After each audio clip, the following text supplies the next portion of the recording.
Hello, besties and bosses. How you doing? I just realized I need to pull this up in the group so I can make sure I see your comments because this is always a little funky. How are you all doing? I'm excited to dive into this conversation.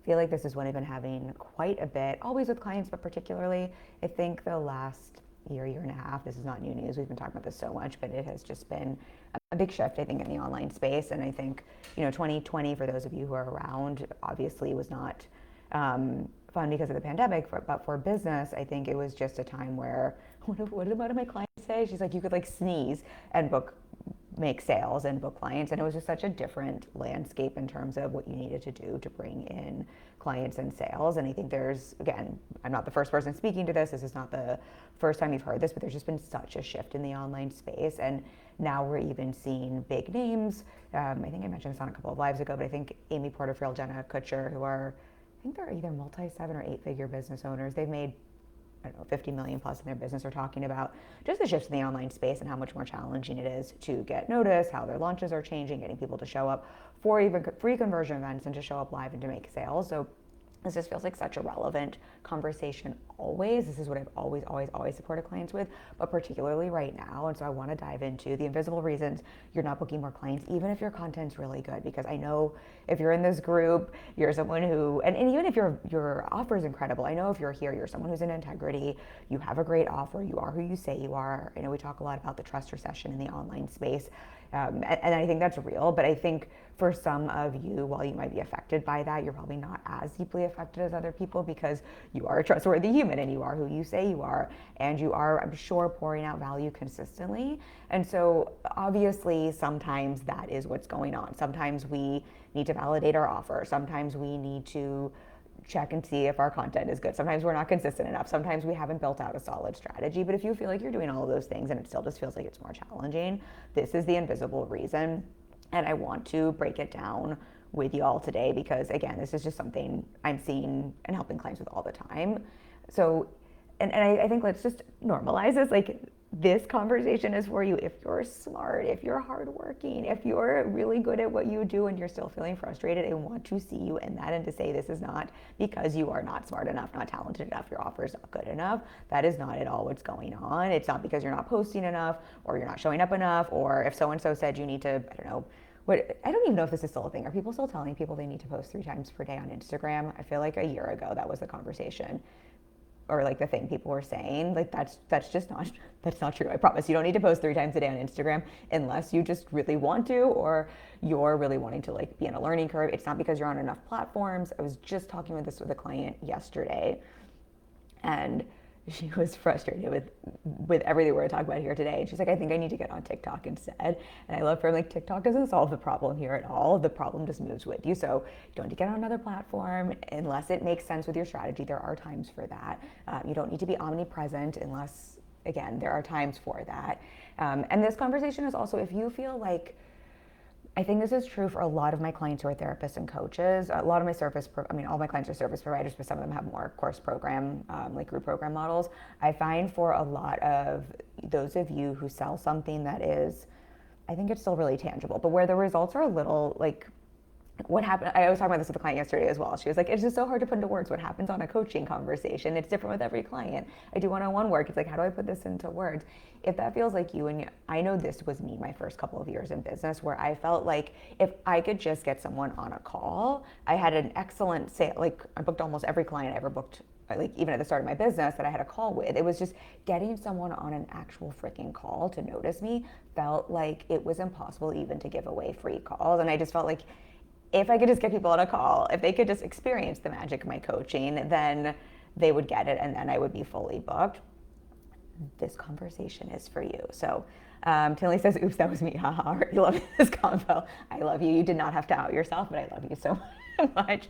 But I think it's just so helpful to see because you are highly successful. You have great results in your business. You know what you're talking about. You literally make great money in your business consistently, and you're someone who's supporting clients to huge launches. And so I think it's just nice for people to know this stuff comes up even when we're in that place. So just to shout you out, but also I think just for everybody watching, I think sometimes we hear those things in terms of someone be like, oh, I'm frustrated with this and I need to jump platforms or whatever the thing is, and to think that's only for like someone who's like brand new to business, not that there's anything wrong with that. We were all brand new in business at one point, but this, also happens for people who are further along and super, super successful. Okay, so I've like been teasing this out for 10 minutes. Let me break down the problem, and then I will help you. I always talk about with clients, and I learned this from my coach, the importance of identifying and solving the right problem in your business. So I'm going to break down the problem and then just talk about how to identify if this is the problem in your business, because again, this is not the only thing that, like, there's multiple things that can be happening in business, but I find a lot of times this is more relevant and prevalent than we realize. And then I'll give some client examples. We'll kind of talk through it a little bit more. But I think the truth most people don't realize is that people are not attracted to a business and a brand because of how smart your content is. People are not hiring based on all of the features and tools and your process and all of those unique elements. I was just talking this with another client. I was like, we have to be really mindful. We're selling so much around the tools and the features, and you all know this, but we don't realize how much we do this. We get so locked in. If I just have enough features, tools, modules, if I just show how smart I am, people will hire me. People are attracted to our work, especially in a landscape in 2025 where, yes, there is a trust recession. Yes, the economy is shaky, but more than that, we have zero fucking attention span. Like, none of us. I think do a lot of work to have a good attention span, and I can be very focused. And even with that, I don't know about you, but I go into Instagram for something really specific, and if I'm not mindful, 10 minutes pass, I'm like, why the fuck did I open this app? Like, what? I forgot why I was in here. Like, we're just so distractible when we have such a little attention span. And so what we don't realize is people are hiring us and paying attention. It is based on how clearly and confidently that combo we can communicate the value of our offer. So this sounds so basic, but I don't think we are all thinking about this. When we're not getting the results we want, we make it about all of this extraneous shit. Tilly, I swear I'm not calling you out just because you said this. We make it about the platform we're on. We make it about our offer. We make it about so-and-so who's making more money. We make it about our content not being good enough. And I think we just forget that sometimes it really comes down to essentially messaging.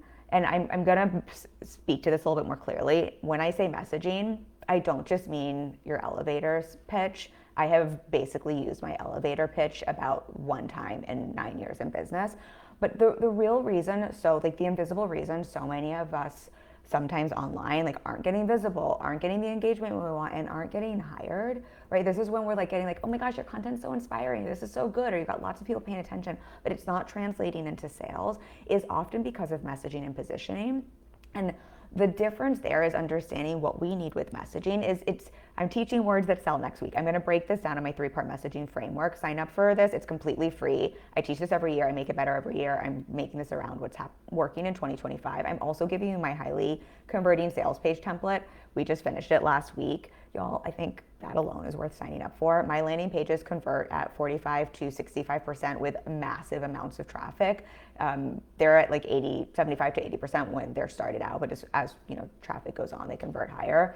And I pulled one of my like average converting landing pages that converts at 56% with organic traffic and 50 to 55% with ads traffic, which just for like numbers, 10 to 20% is pretty much normal for ads. 30% is great. So I'm literally breaking that down for you, and that's a bonus if you sign up. So not to digress, I'll drop a link for that, but I'm going to walk you through this more because this is that important. I'm fully booked. I'm not giving this masterclass away because I have like maybe one spot opening up. It's because if we don't know how to build not just trust in a trust recession, but clarity and demand, and we don't know how to speak to not just nice to haves, but need to haves, we're going to not just getting noticed, but connecting with and attracting the right fit leads and clients and teaching them why we're the right person to hire.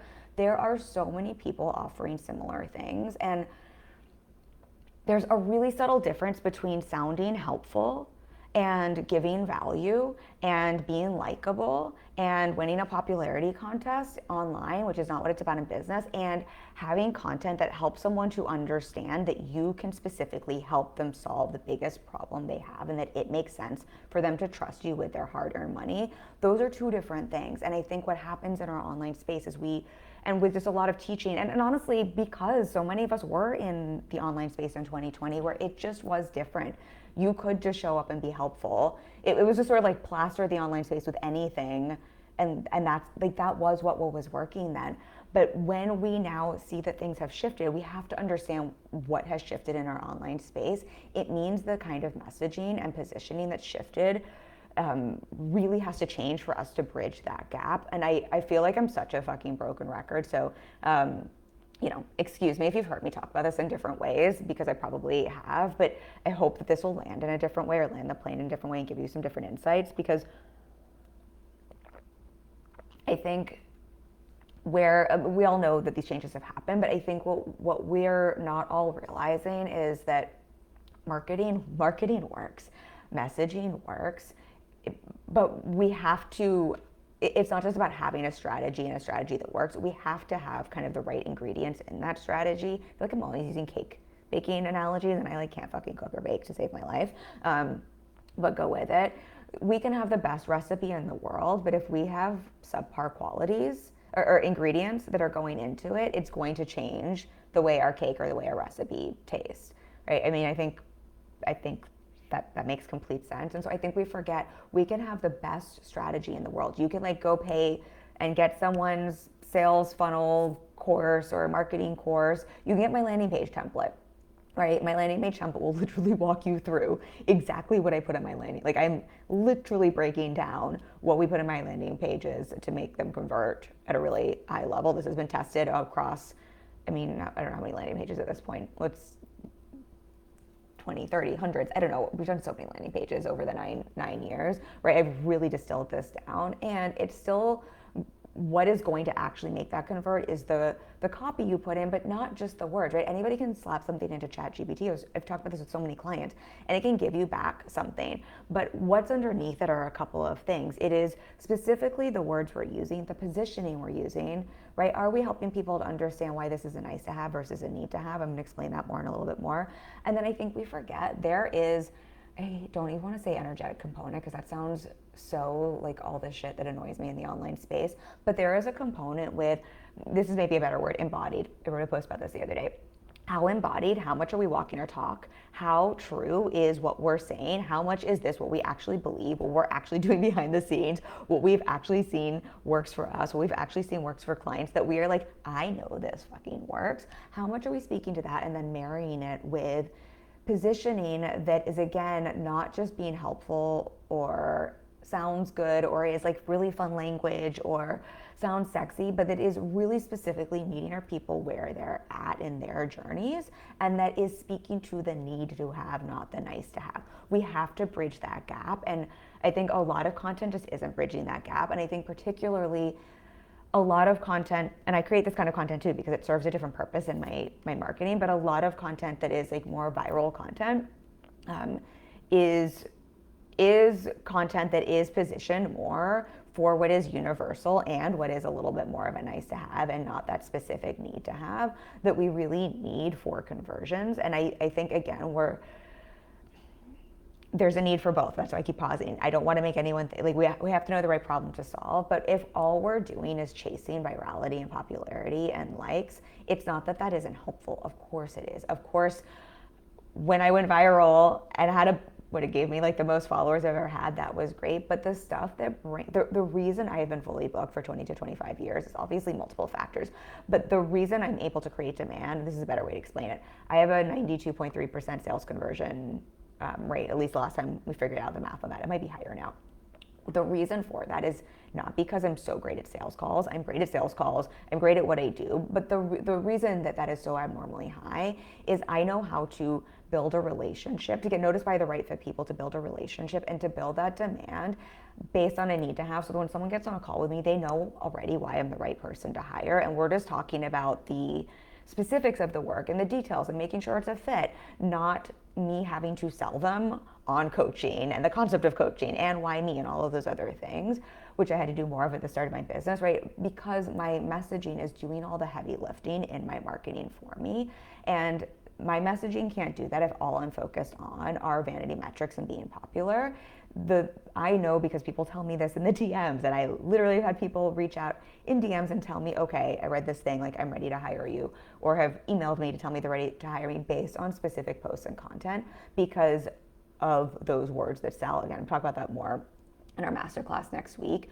But I feel like I'm so animated about this, but I think we just get so wrapped around the axle of things sometimes in our business that don't matter, and we miss the forest for the tree. So the reason this feels so important, particularly in 2025, again, this might change next year. This might change in 3 years. And this is not new news, but I think when we have things like a change in the economy, we're not necessarily in a recession, don't everybody freak out, but we definitely have a change in the economy, and we have for the past, I'd say, like year and a half, it's been shaky. And he who shall not be named has definitely created a lot more, I think, I don't know, financial concern for people, if nothing else.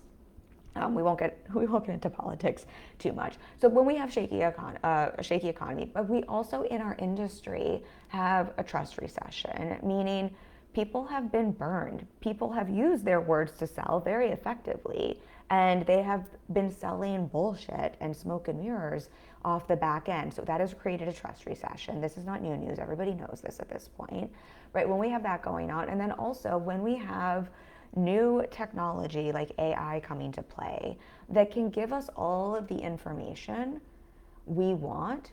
So we are no longer in a time where information is a commodity that is a need to have. Information is not a commodity. If anything, it is a distraction at this point, and people are overwhelmed by information, right? It changes the type of positioning and the type of words that sell. I mean, it changes even the way we have to position our offers so often, because maybe in 2020 we were positioning around information. Maybe in 2020 we were positioning around how many modules and a little bit more about the features and the tools. And I mean, I think that's never been the thing that's sold, but maybe we were positioning in a slightly different way because there was actually a different need. We do not have a need for information. Like, we just don't. There is zero need for information in 2025. There is need for less information. I don't know about you, but I am purposely not listening to podcasts and content most of the time, outside of maybe one or two here and there, because I don't want more information in my brain. That is not the problem I need to solve. And anything we need to find out, we can go to the internet, and most people are going to AI for. When we have all of these things in play, and then we also add on to that, we had a big boom in 2020. So it is more saturated than ever. This isn't to freak people out. It is more saturated than ever. I've talked about this in so many different ways. I think that helps the cream rise to the top. I think it encourages all of us to be better at what we do, but it is no longer the Wild West and like the gold rush where it was sort of like you could just maybe get lucky, not really know what you were doing, and make money. Like, we actually have to have real businesses now, and I know everybody here does, but so I think if anything, it's good for us to hear. But when we mix all of this together, what it means is when we have to think about this and have some empathy for potential clients and customers. When this happens, usually what happens is we have a lot of stress as business owners, and we worry so much about how this affects us. It's so hard to get noticed. It's so hard to make money. And I hear you, I love you, I feel you and all of that. I've had these conversations with clients, but we make the shift very us focused. I'm not calling anybody out. I want to be so mindful of how I say this, but we just make this very much about like why this is. I think we can get a little entitled sometimes in our online space, and I think we can get a little bit like, oh my gosh, this is my big problem, instead of really thinking about this from the lens of the CEO and thinking about, wait a second, if it feels like this for me as the business owner, and I know everything that's in my business, I know how good my offer is, I know how smart I am, I know how talented I am, I know how much of a transformation I can create for someone. Think of, and I know this already, and this is how challenging it is for me. Imagine how challenging it is for the potential client or consumer that is inundated with so much content, that is inundated with so much information, that is inundated with so many nice to have things, that is inundated with so many people saying the same things and the smoke and mirrors, and they've been burned, right? I think there's such an opportunity for us to have a little bit of empathy for our potential clients and customers instead of getting, again, I don't think everybody's doing this, but I do think some people get really mad at their audiences or really mad at potential clients because they're not buying fast enough. They don't get it. They're frustrated because they haven't made the money they want to make. Instead of thinking like, just put yourself, like, remember when you were investing in a coach or in a program, or like if you've been burned, like just those things that come up. And what I think is it just puts the onus on us a little bit to really step up our game with our messaging and our positioning, and to think specifically about how to speak to those need to haves. Because again, when, let's just say your audience is being hit by the economy a little bit more, and so maybe they're fine with money, but they are just being more mindful of what they spend. Let's just say they are hit by the trust recession and they are being more thoughtful about who they invest in and through. Let's just say those two things are happening. That person is not buying nice to haves. That person is investing in needs to haves, right? That difference. And so we have to speak to what that need to have is. We have to position things in that way.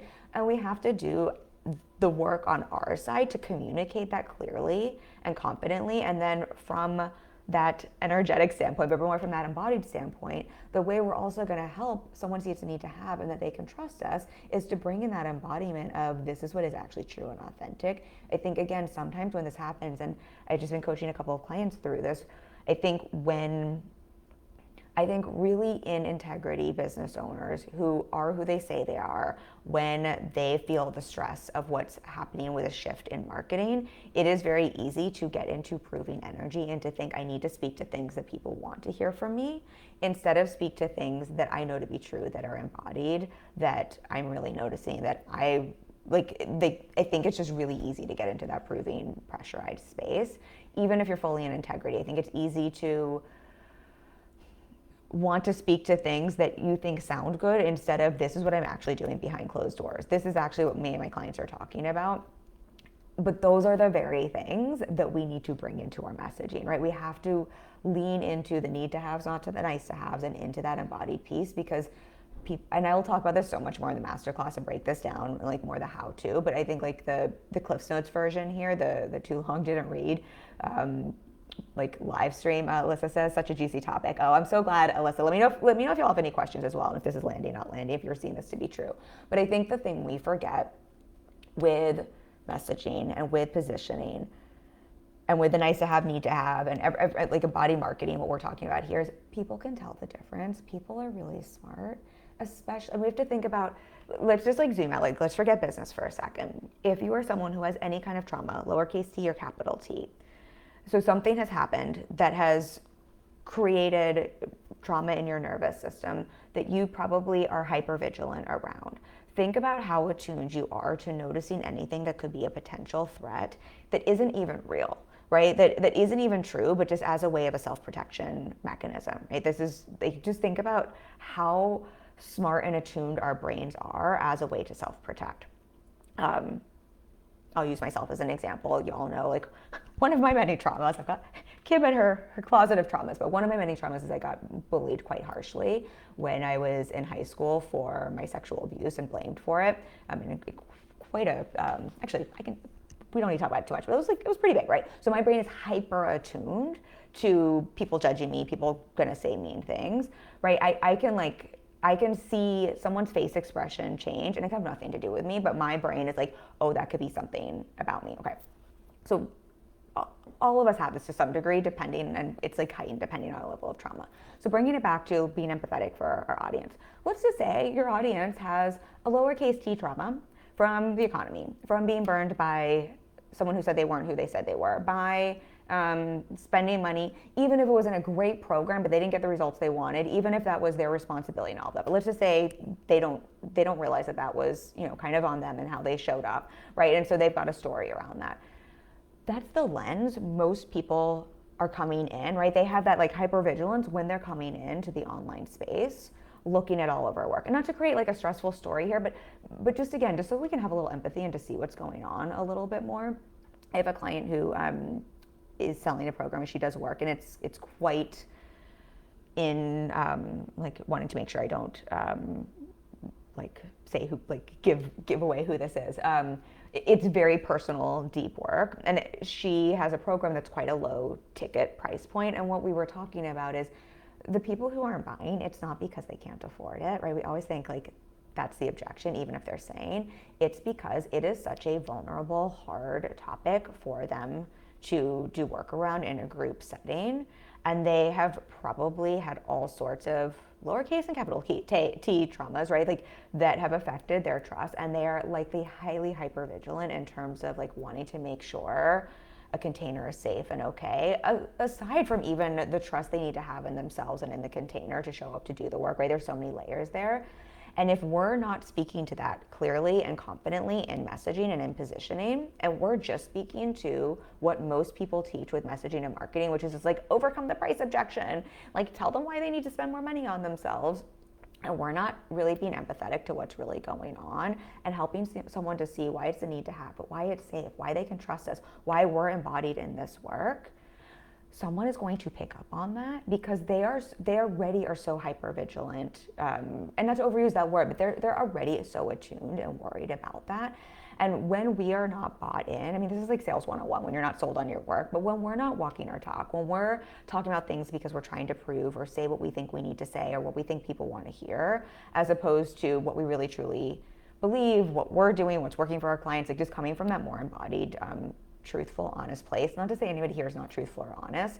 I think it's more just, are we proving versus really embodied is maybe a better way to think about it. Because otherwise, I know this group because I know you like my clients. You'll make yourself wrong. No one's doing anything wrong, but there is that shift. People might not understand what they're picking up on, but people can feel the difference. And when we feel the difference and we have some of that hypervigilance, we have some of that lack of trust, we're already not sure if we don't trust ourselves, don't trust the program, right?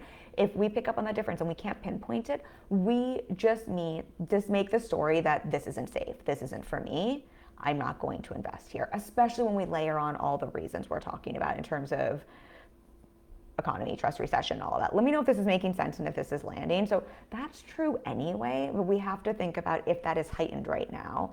It kind of doesn't matter what the reason is. If people are picking up on that, that's kind of like the invisible thing here. If they're picking up on that, they don't need to know what it is that they don't like get or trust. That is just enough for us to be like, this is not the right place for me. And that's the thing we really have to be thinking about and looking to overcome. The example I give, and I will probably repeat this example when I break down my 3-part framework in Words That Sell next week, but the example I give a lot, I'm an ex-actress, so I think about acting quite a bit because my husband's still an actor, so I coach him quite a bit when he's doing auditions. One of the things that makes for really great acting is not the lines on the page. When you audition for a role, everybody has the same lines. So it is not the lines, right? It's not the literal words that make someone book a part. When you look at an Oscar award-winning performance, you can see Meryl Streep perform an Oscar award-winning performance, and then you can have 10 other actors do the same scene and the same words and have the same costuming and the same whatever things. They're not going to have the same performance. What makes the difference is the actor, obviously, and how talented they are. But that's not enough, right? You could take 10 talented actors. It's how much the actor believes and embodies the words that they're saying. Really good acting isn't acting. Really good acting is being, it is embodying, it is being that person and just so fully believing and being in the moment, as opposed to proving, and that's overacting. That's usually bad acting, the words. And so the difference, the kind of acting that makes us all be like, oh my gosh, like I cannot stop watching this, and like it just compels us to pay attention, is someone being embodied and really believing and being it. And again, you can be talented, you can have the best script in the world, but that's what actually makes the difference between an Oscar award-winning performance and just an okay or overacting or like ho-hum performance. It's the same with our messaging, right? We need both. We have to have the right words to sell, to position and need to have, to help people understand that, to help people understand why right now to invest money. And we have to have that embodied side of things to bridge that gap. Otherwise, we can do all of the right things, be talented, have the best offer in the world, be so good at what we do. When someone gets on a call with us or gets into our containers, we can have a brilliant strategy. We can be taking all the action. You have the best content in terms of, it's inspirational or people are really liking it. But if we're missing those parts, that's what's really going to make it hard to bring in sales. And so I hope this is helpful to hear. I said I would share a couple of client examples. So I'll just give a couple of client examples here to wrap this up. Let me know if you have any questions. And then again, this is just such a big topic. I want to workshop this with you next week in Words That Sell. I'm going to walk you through the 3-part framework, messaging framework I have. I do teach this differently. I've never heard anyone teach messaging this way because I don't think it's just simply speak to result. I mean, that is important, but I don't think it's just simply speak to results or the pain point and problem of your audience. Of course, we have to speak to that, and like that's messaging one-on-one, but I just think there's more nuance, especially when we take into all of the factors in 2025. And I am really excited to, I teach this every year, but I update it every year. I'm really excited to teach this. If y'all want to know, I'm a fucking nerd when it comes to messaging and marketing and sales. I study that, like I literally study my own in the online space, like every day and on like weekly. Like I'm kind of a nerd for this. So it's fun for me to get to teach this. So I really hope you'll take me up on walking through that. And then again, if you sign up, I'll drop a link for that. You'll get my highly converting landing page template. I might turn that into a freebie on its own because I think it's worth signing up for even if you don't come to the class. But you should definitely come to the class and come live because we'll workshop this together. But I'll give a couple of examples here. You can even know if this is something like that you want to think about. So let me give a couple of examples. So one of my clients who came to me, she rehired me recently. She's really good at what she does. She was making, I think she was making 10K months before, and then the industry shifts happened, and so she was in a place where she kind of like needed to rebuild her business. She's really, really, really good at what she does. She has experience. Her clients love her. She's great at what she does. She went from, well, let me just describe this a different way. This year, she has made more in the first quarter of this year than she made of all of last year combined. And literally what we have focused on is her marketing, and specifically with her marketing, her messaging and her positioning and her embodiment and her energy around the word she's using to sell. That is, I would say, 80 to 90% of what we have focused on, because her embodiment and trust in what her messaging and marketing is, her like the way she's showing up, and that was a huge shift. We also made a couple of really small shifts because she realized she was both speaking to people she didn't. This is like a side messaging positioning. This is a positioning tip for y'all. Something this client and I worked on that I notice in a lot of clients: when you're showing up and doing the right things, but you're not attracting the right people or bringing those sales, what I find happens a lot is the messaging is speaking to who you don't want to work with, or it's speaking to trying to appease the people in your audience you're afraid don't like you. This was not this client. This client was doing, though, a lot of speaking to the people she didn't want to work with. A lot of like, I want to try to protect myself from misfit clients and bad clients instead of let me speak to the people my work is actually right for. And that was one of the biggest shifts we made. And then that embodiment piece, she had just been, I think her confidence had just been rocked a little bit because of some of the industry changes. And she's so good at what she does. And those combinations to bring in speaking positioning and making a small positioning shift and then bringing in that embodiment, she's made more in quarter one of this year than all of 2024 combined. So that's one example there. I had another client, that was one of the things we noticed is, and I think a lot of us do this, and so again, like just something to be mindful of here, like this might be something to pay attention to. And I think this comes back to a little bit of the embodiment piece and the proving or wanting to be liked, or can come from a fear place or from a trauma response place. But I find a lot of times when messaging isn't landing, it's because subconsciously or consciously, there are a couple people in your audience you're worried don't like you, that are judging you. Maybe it's you have some friends who watch your stories. Maybe you have some family members who don't like what you do. Maybe you have some past clients you have weird energy with, or weird open loops or tabs or energy leaks with. Maybe there's like in your mind that chick from high school that bullied you. Like, hi, this was me. Is going to see your stuff and judge you. Whatever the case is. It's very easy to start to create content to please them instead of content that speaks to your right fit ideal client and helping them to feel seen, heard, and understood, and understand why what you do is a need to have that's going to solve their problem, right? To build that know, like, and trust.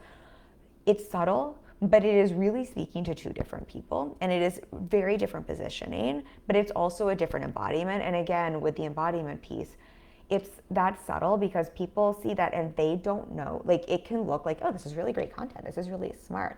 I don't know what's off, but something's off. And the something that's off is, yeah, this person is feeling like they need to prove something and they're speaking to someone else who's not you because they really want to please them or get them to like them, instead of really trying to help build this relationship and bridge that gap with you, the potential ideal client.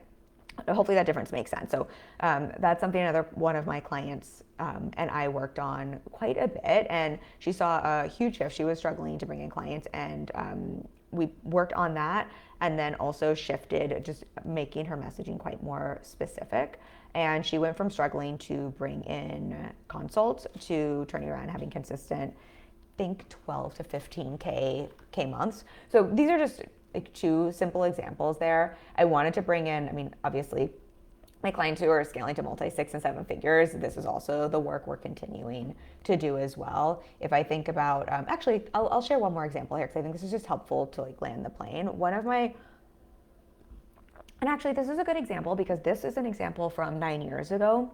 And the reason it comes up is because we've been talking a lot about what's working now, but what I think is important to see is what I'm talking about here with words that sell, with these different components is, yes, this is what's true right now, but this is what's always been true.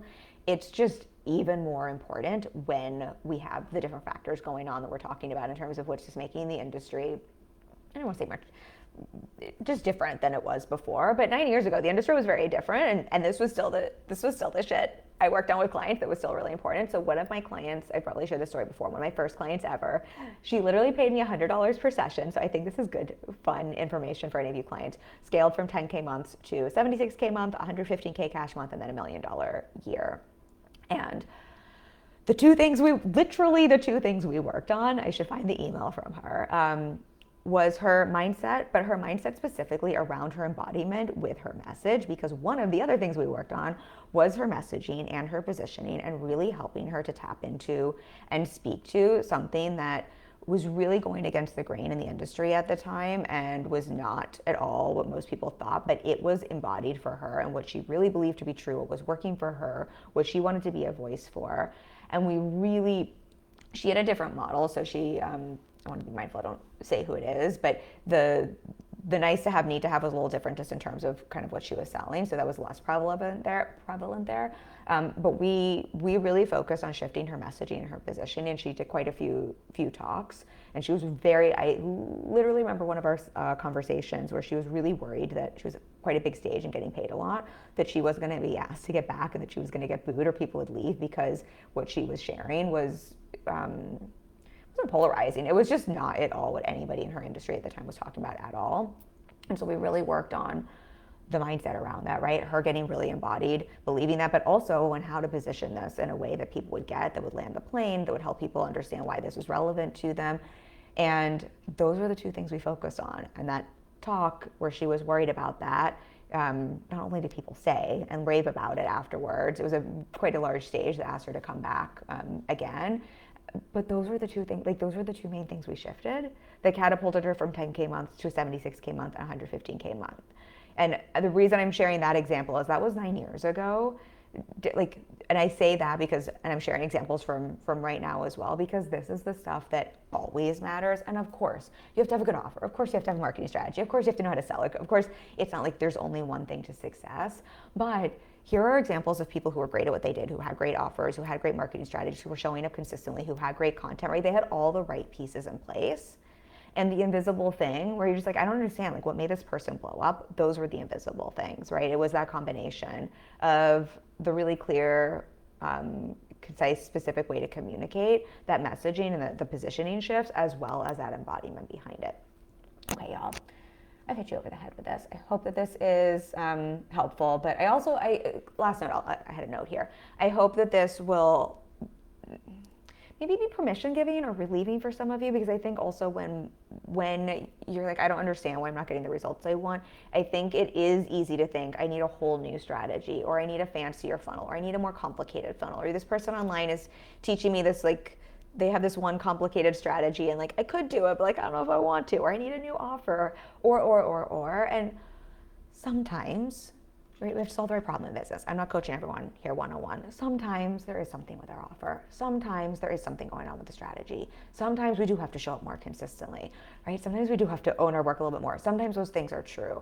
And sometimes especially if you know when people get on a call with you, they want to hire you. If you know when people are in your containers, they rave about your work. If you know you've been showing up and you do have a strategy that works to some degree, like, especially when you have those pieces in place, a lot of times it comes back to what we were talking about today. And that messaging, but specifically, again, like, are we talking about need to haves? Are we positioning in a way that's speaking to the right person? And are we embodied in what we're speaking to? Okay. I love you all so much. Again, if you want to dive into this more, I've got a free masterclass next week. It's not in the Facebook group, which is why I keep talking about it. I will have it on Zoom so that we can have that private space. That way, if we want to workshop a little bit more, I will leave room at the end to answer questions. So I will drop a link for that. Please sign up and join me. I'm going to walk you through my 3-part messaging framework. Again, this is unique to what I've seen through my own business and literally over 5,000 one-on-one sessions with clients in terms of what actually works with messaging, not just like here's how to write an elevator pitch or like what are those statements that everybody wants to have? They're like, I'm a blank that does blank to help you blank. I don't know, whatever that is. I did that too my first year in business. I'm not throwing shade, but I have literally never used that in my business. Maybe it's like kind of on my Instagram bio, so we're not doing that. I'm going to actually talk to you about what goes into words that sell and my 3-part framework and what I've seen for my own business being in the trenches with clients, not what is like regurgitated and not what is from someone else's stuff and not what was working in 2020. This is what's working right now. And again, when you sign up, you will get my bonus highly converting landing page template that I'm very proud of. And I hope you'll join me. All right. I love y'all so much. Thank you for being here. Hi, Priya. Nice to see you. Thank you. Yeah, love y'all so much. And I hope to see you next week. There will be no live stream in this group though, because I will be on our masterclass. So again, sign up, join me, and I'll see you there.